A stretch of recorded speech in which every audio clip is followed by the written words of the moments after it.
breakfast sandwich. It's one of the breakfasts. So I just pulled it out of the freezer and I already got a plate out. So you might still need to do that. So I unravel it, put it on the plate. And so what I'm gonna do, you'll see it in a little bit, is I'm gonna put it in the microwave for about 1 to a 1.5 minute.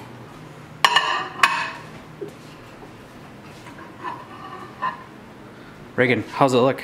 Delicious. Okay, so we're just gonna cut this for you guys. Like that. Watch. Mine looks exactly like this. Just like this.